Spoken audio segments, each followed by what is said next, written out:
First of all, Steve, thank you for that introduction, and thank you to FTI for your partnership. I just want to just follow up on something that Steve mentioned, and that was the prosecutorial stare. And I think you have one, right? Yes. Okay, good. I don't think I would get the clerkship. So. Wonderful to be here with you. Actually, an honor to be here with you on stage. Normally, you ask the questions, whether it's the courtroom or in your podcast. Today, the tables are turned, and I think we are all excited about that. You are the journalists tonight. I'm going to kick this off.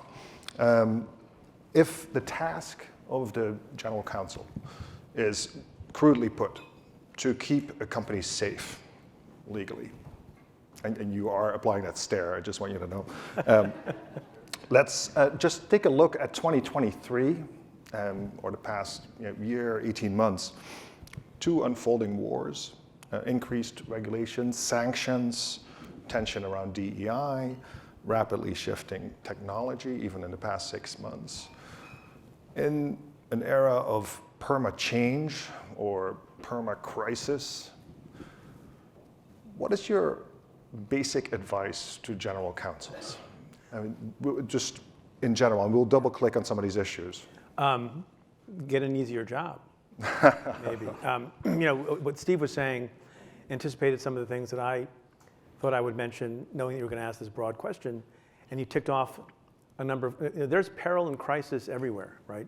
And we say that, every generation says that, and it's sort of true, but I think the consequences for the chief legal officers of companies, no matter what area you're in, you can be at a financial institution, there's always peril and the regulators who are always, knocking the door down, but you could make children's movies or toys, and the next second the governor of your state may decide that he doesn't like you because you made a particular statement, or there's an event in the Mideast, and people are angry that you made a statement. Some people are angry that you didn't make a statement. Some people are angry that you made the particular statement you made about the emissions. And I know a lot of people in the room are dealing with that. And ordinarily, I think in the past, these things were considered sometimes, whether in the same way that cyber was once considered something for the IT people, when it shouldn't have been. It's something to be considered by everyone, including the chief legal officer, as a matter of governance and risk. These communications issues raise legal problems and reputational issues that I think general counsels increasingly need to be quarterbacking, right? So, general counsel in 2023, unlike in times past, it's always been true to some extent, but more so than ever before, needs to kind of be the jack of all trades, because you need to understand the regulatory landscape, you need to understand the criminal landscape, you need to understand the political landscape. As Steve said, very, I think perfectly earlier, you can engage in conduct or make a statement that gets both the left and the right upset with you. You have to understand what's going on in politics. You have to understand what's going on with war. You have to, no matter who you are, you have to understand what's going on in China.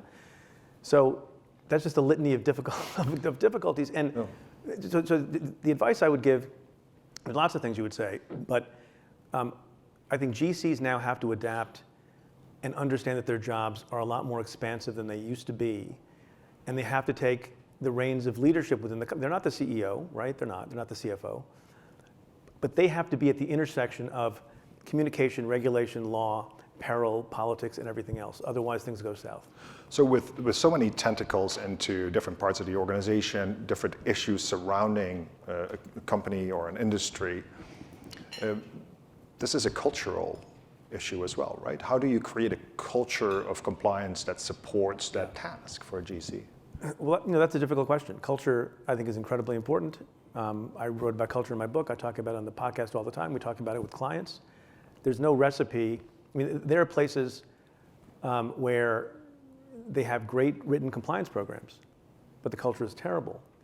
And you can conceive of places that maybe are imperfect in their compliance programs, but the culture is great. And you want to have both, right? You want to have a good charter, but you also want to have good character in the company. So one way that I've thought recently general counsels can think about this and think of part of their role as elevating and raising up the position and the standing of the compliance people is to communicate in a way that people understand that the compliance people, it's not internal affairs at the police department, right?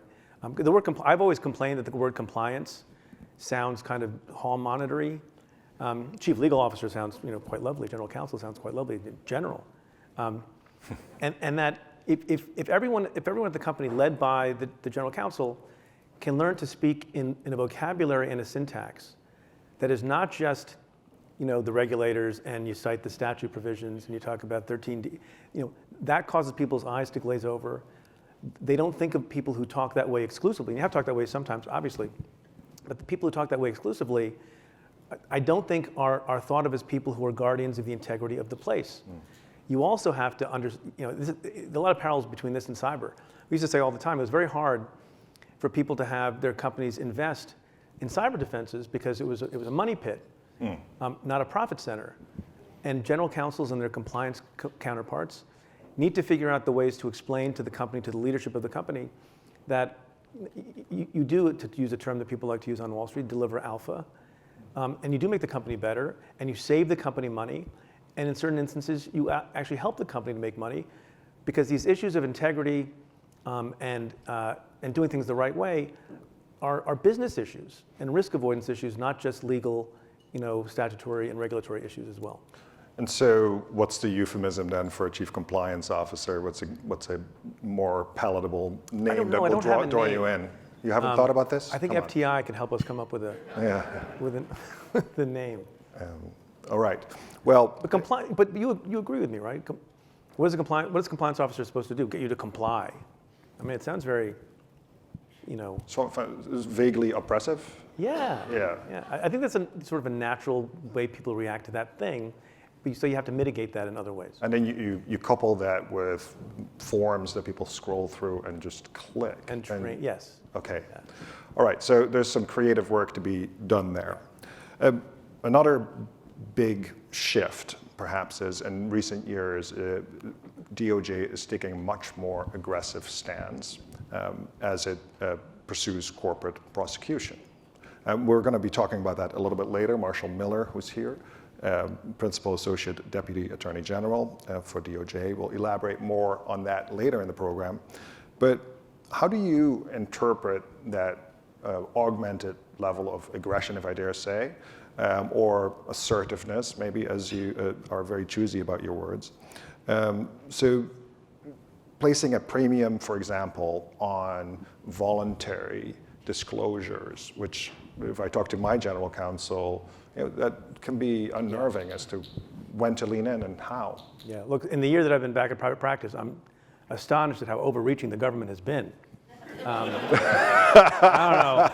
don't know what's going on with my government now.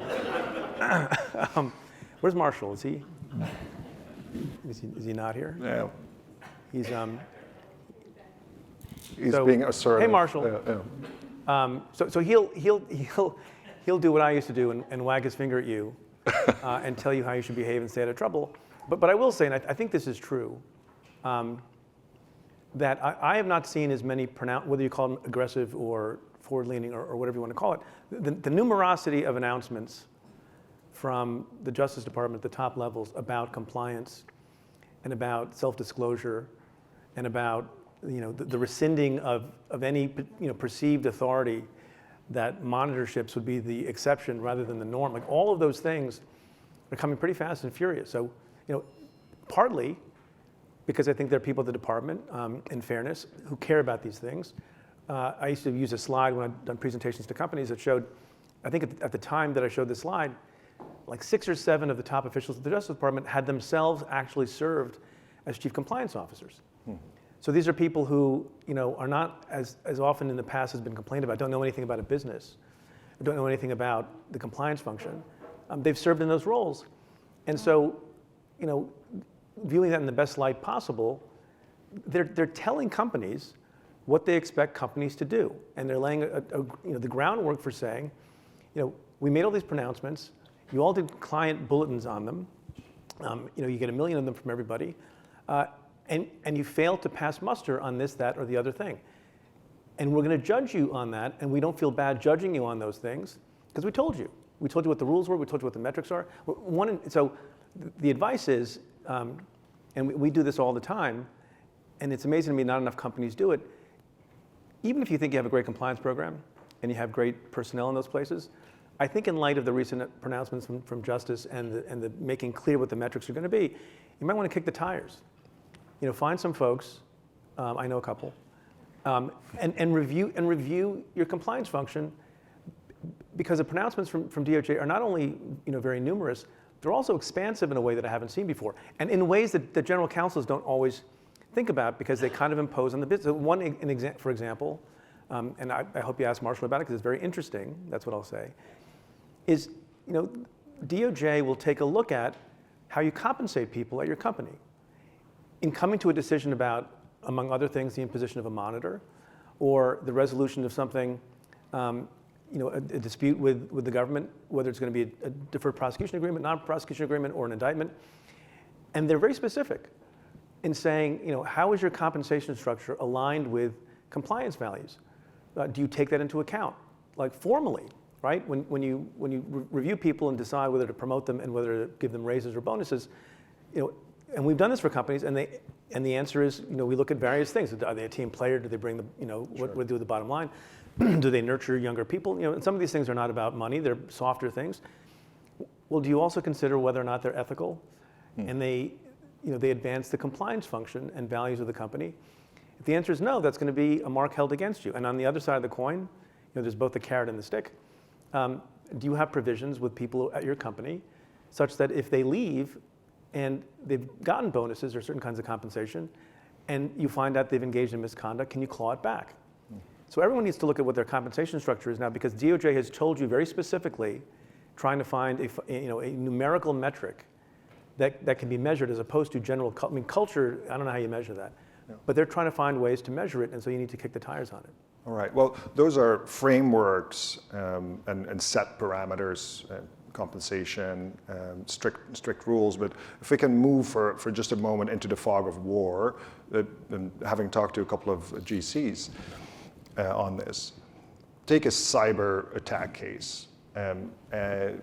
You might not know what information you have, you might not know all the facts, and yet there's pressure on voluntary self-disclosure. Yeah. And so what do you do when the ambiguity enters the fray, and yes, I have all the frameworks, and I have a wonderful culture, but hey, this is difficult. No, I think it's the hardest question in this context that people face. When do you disclose? And what's the trigger for disclosure? Now, the department, for its part, has made a lot of pronouncements about this as well, with a huge emphasis on voluntary self-disclosure. It used to be you thought of self-disclosure and cooperation, extraordinary or good cooperation, kind of together. And I wondered, if I have a chance to ask Marshall, I will. I heard someone from the department at a panel last year saying, if we find that you've missed the boat on voluntary early disclosure, and we think you waited too long, no amount of extraordinary cooperation thereafter is going to fix it for you, is going to get you off the hook, is going to get you a DPA or an NPA. So, you asked the question in the context of the department saying, disclose, and you asked forward. Yeah, how many, 11 days, 4 days, nobody will tell you. That's why the job is very hard. It depends on the particular facts and circumstances, but I think, I don't know how helpful an answer this is. To the extent there's a range of time that you have, it's less elongated than it was, at least as far as the words of the department go. Okay. Well, that's the timeline. Maybe we can talk about that more with questions from the audience. Shifting gears slightly, everyone here knows you have one of the coolest nicknames in history, the Sheriff of Wall Street. I assume that's Sheriff Emeritus now. You were best known, or still best known, for your crackdown on insider trading cases. SAC comes to mind. You also led a task force, released a report, and so you've been very pronounced on your thoughts and actions there. Yet, when I talk to GCs, and maybe this is true amongst you as well, it's fair to say that confusion at times still exists. At least that's shared with me. Is that your experience? Are there areas where there's still ambiguity and confusion?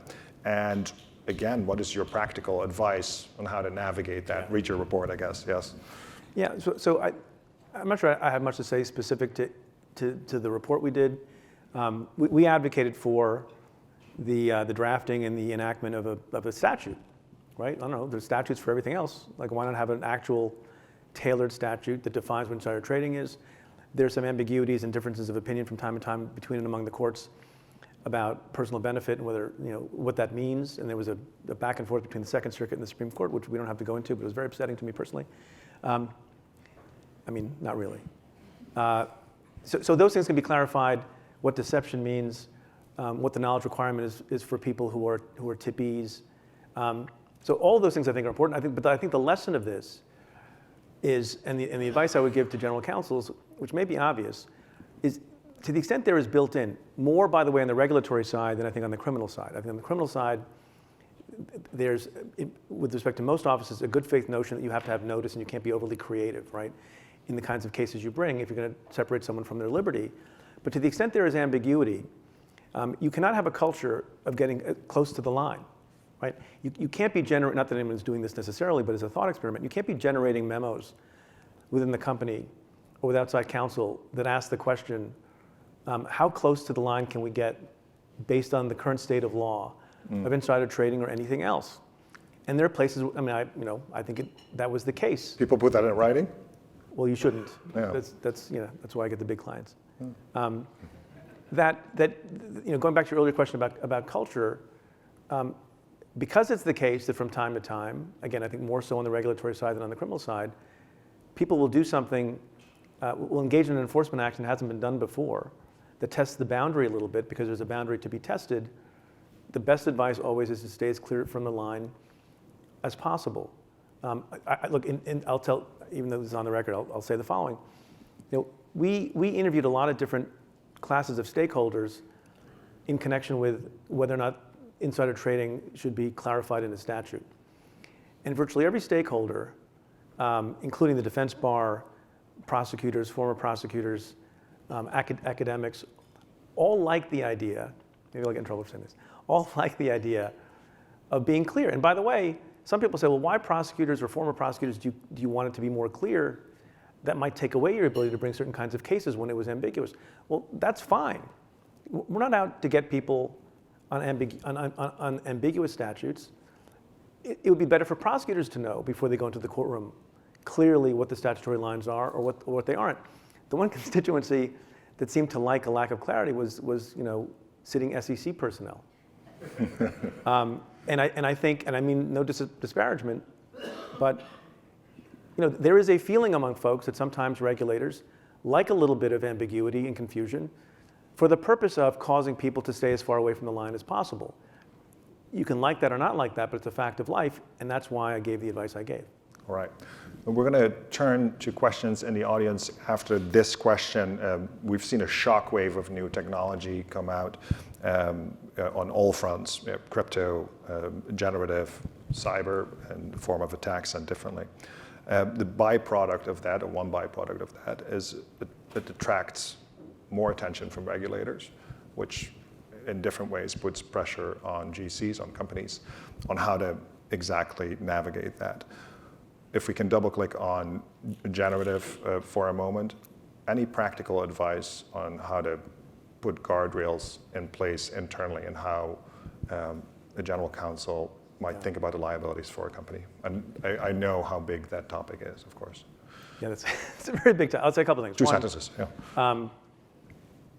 Look, it's an enormously big question because that's actually the question that people who are in the business of AI are asking, and not about what are relatively small questions, no offense, of legal liability for corporations represented in the room, but for society and humanity generally. So it's a tall order to say, how do we handle this when literally my former boss, Senator Schumer, has been convening these meetings, these seminars about this. I think our members of the House, members of the Senate are trying to learn how to deal with this. When you have a subset of folks who are responsible for the creation of generative AI, I forget what the numbers are, saying something like there's a 25%, a 10 to 25% chance that generative AI will be an extinction level event, cause an extinction level event in the future that sobers you up quite a bit. My other bit of advice, so, learn what it's about. Make sure it's not just the lawyers who understand what it's about, but the CEOs and your boards understand what it's about, and talk to experts about what the risks are, possibly. And generally speaking, whenever new technology emerges, I think, to the extent you're responsible for managing and appreciating risk as the chief legal officer at a company, worry a little bit about how much reliance you have on the new technology, right, as an existential risk to your own company. And then the final thing I would say is, just as clients, make sure that the lawyers you use, outside counsel you use, don't make up from whole cloth cases invented by AI. Although, I'll say, just as a matter of legal practice, it's interesting to me how this will evolve. On the one hand, we had that famous case, I think there was some parties representing Avianca who submitted made-up cases to the court because ChatGPT told them these cases existed and it was false. So I'm guessing that there are general counsels who are telling the outside law firms, under no circumstances are you to use generative AI or chatbots, large language models, because of this risk. Maybe that's true now, and I wonder what people think, and maybe you'll chat about it. On the other side of the coin, I keep hearing people saying that before too long, once these sort of hiccups are resolved, you're going to be saying, the general counsels in this room are going to be saying to their outside lawyers, you must use substantial AI so we don't have to pay your second-year associates the amount of money we're paying them to write simple memos. So I think it can go one of two directions. My guess is, talking to experts in AI who are also lawyers, that it's going to be more to the latter rather than the former.